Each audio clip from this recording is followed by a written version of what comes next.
Hello बच्चों, एक बार फिर से आप लोग का जस्टिन स्टडी केयर में स्वागत है। आज आप लोग जो देख रहे हैं वो श्रम विभाजन और जाति प्रथा हिंदी पाठ्य का प्रश्न उत्तर आप लोग के बीच लाए हैं और इसमें वही प्रश्न उत्तर लिया गया जो परीक्षा के दृष्टिकोण से बहुत महत्वपूर्ण है। तो आप लोग इसे ध्यान से देखिएगा और नोट कीजिएगा और याद रखिएगा, ये परीक्षा के दृष्टिकोण से बहुत ही महत्वपूर्ण होने वाला है। तो चलिए बिना देरी करते हुए चलते हैं वीडियो की ओर, चलते हैं पाठ की ओर। जैसा कि आप लोग देख रहे हैं, पाठ का नाम श्रम विभाजन और जाति प्रथा है। श्रम विभाजन और जाति प्रथा, जैसा कि आप देख रहे हैं स्क्रीन पे। और इनका लेखक जो है वो डॉक्टर भीमराव अंबेडकर जी हैं। ये तो रहा पाठ की बात, और पाठ से रिलेटेड कुछ और बातें हैं जिसे देखिएगा। तो पाठ का लेखक जैसा कि आप लोग देख रहे हैं स्क्रीन पे, डॉक्टर भीमराव अंबेडकर, ठीक। उसके बाद यह जन्म दिनांक, डॉक्टर भीमराव अंबेडकर जी का जन्म कब हुआ था? तो जैसा कि आप लोग देख रहे हैं जन्म दिनांक 14 अप्रैल 1891 ईस्वी को। मृत्यु दिनांक, इनका मृत्यु कब हुआ था? 6 दिसंबर 1956 ईस्वी को। जन्म स्थान, इनका जन्म कहाँ हुआ था? तो महू मध्य प्रदेश में हुआ था इनका जन्म।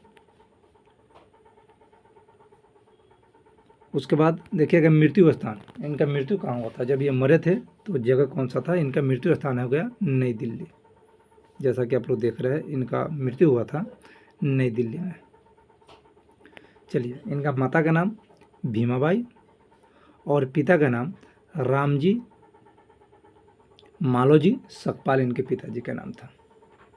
तो ये रहा पाठ से रिलेटेड कुछ बिंदु जिसे भी आप लोग ध्यान रखिएगा।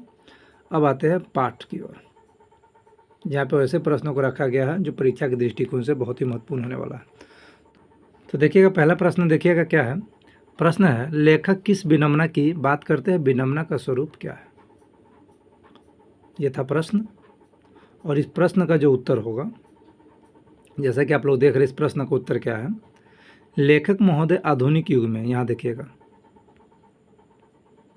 लेखक महोदय आधुनिक युग में भी जातिवाद के पोषकों की कमी नहीं है जिसे विडंबना मानते हैं। विडंबना का स्वरूप यह है कि आधुनिक सभ्य समाज कार्यकुशलता के लिए श्रम विभाजन को आवश्यक मानते हैं। चूँकि जाति प्रथा भी श्रम विभाजन का ही दूसरा रूप है, इसलिए इसमें कोई बुराई नहीं है। प्रश्न 2 देखिएगा, जातिवाद के पोषक जातिवाद के पक्ष में क्या तर्क देते हैं? ये था प्रश्न। इसका उत्तर पर ध्यान दीजिएगा कि जातिवाद के पोषक जातिवाद के पक्ष में कई तर्क देते हैं। नंबर 1 तर्क क्या है? जातिवादियों का कहना है कि आधुनिक सभ्य समाज कार्यकुशलता के लिए श्रम विभाजन का आवश्यक मानता है, क्योंकि श्रम विभाजन जाति प्रथा का ही दूसरा रूप है, इसलिए श्रम विभाजन में कोई बुराई नहीं है। चलिए, तर्क नंबर 2 देखिएगा। दूसरा तर्क क्या है? दूसरा तर्क क्या है कि जातिवादियों का कहना है कि परंपरागत पेशे में व्यक्ति दक्ष हो जाता है और वह अपना कार्य सफलतापूर्वक संपन्न करता है। प्रश्न 3 देखिएगा, जातिवाद के पक्ष में दिए गए तर्कों पर लेखक की प्रमुख आपत्तियां क्या है? जैसा कि आप लोग देख रहे हैं। चलिए चलते उत्तर क्यों देखिएगा। जातिवाद के दिए गए तर्कों पर लेखक की प्रमुख आपत्तियां अग्रलिखित हैं।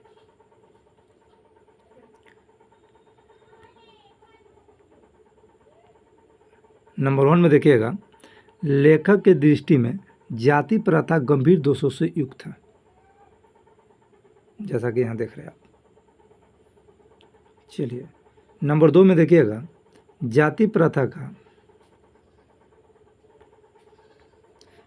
प्रथा का श्रम विभाजन मनुष्य की स्वेच्छा पर निर्भर नहीं करता।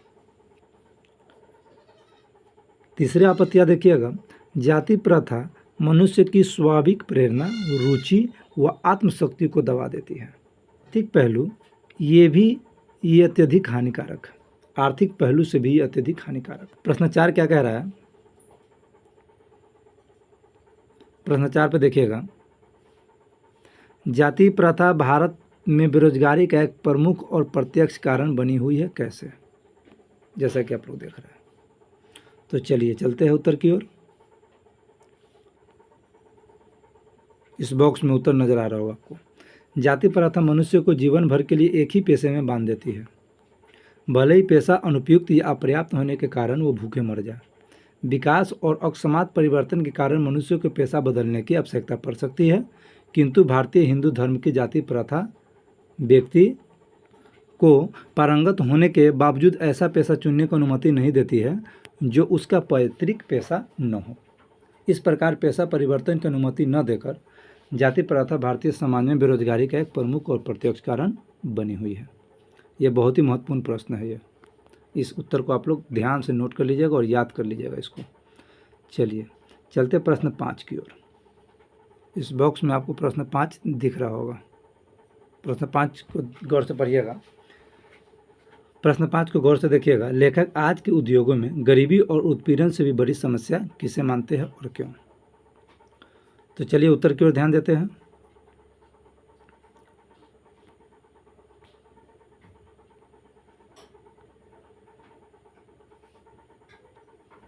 लेखक आज के उद्योगों में गरीबी और उत्पीड़न से भी बड़ी समस्या जाति प्रथा को मानते हैं, क्योंकि इसमें मनुष्य के व्यक्तिगत रुचि का इसमें कोई स्थान नहीं होता। चलिए प्रश्न 6 देखिएगा। प्रश्न 6 क्या कह रहा है? सच्चे लोकतंत्र की स्थापना के लिए लेखक ने किन विशेषताओं को आवश्यक माना है? चलिए इसका उत्तर देखिएगा। प्रश्न 6 का उत्तर, लेखक महोदय ने सच्चे लोकतंत्र की स्थापना के लिए निम्नलिखित विशेषताओं को आवश्यक माना है। विशेषता नंबर 1, दूध पानी के मिश्रण की तरह भाईचारा होना चाहिए। सामाजिक जीवन में अबाध संपर्क के अनेक साधन व अवसर उपलब्ध रहने चाहिए। नंबर 3 में समाज में बहुविध हितों में सबका भाग होना चाहिए और सबको उनकी रक्षा के प्रति सजग रहना चाहिए। चौथा देखिएगा, सच्चे लोकतंत्र के लिए समाज में स्वतंत्रता, समानता और भाईचारे की भावना होना चाहिए। चलिए प्रश्न 7 देखिएगा। प्रश्न 7, बाबा साहब भीमराव अम्बेडकर की दृष्टि में आदर्श समाज कैसा होगा? प्रश्न 7 का आंसर है, बाबा साहब भीमराव के दृष्टि में आदर्श समाज स्वतंत्रता, समता और भाईचारे पर आधारित होगा। हाँ तो प्यारे बच्चों, ये था पाठ 1 का महत्वपूर्ण प्रश्न उत्तर, जो सीधा सीधा परीक्षा में आने की संभावना है। इसमें वैसे ही प्रश्नों को रखा गया है जो परीक्षा के दृष्टिकोण से अत्यंत महत्वपूर्ण था। तो फिर मिलेंगे अगले वीडियो में अगले पाठ के साथ। जब तक हम लेते हैं आप लोग से विदा। जय हिंद, जय भारत।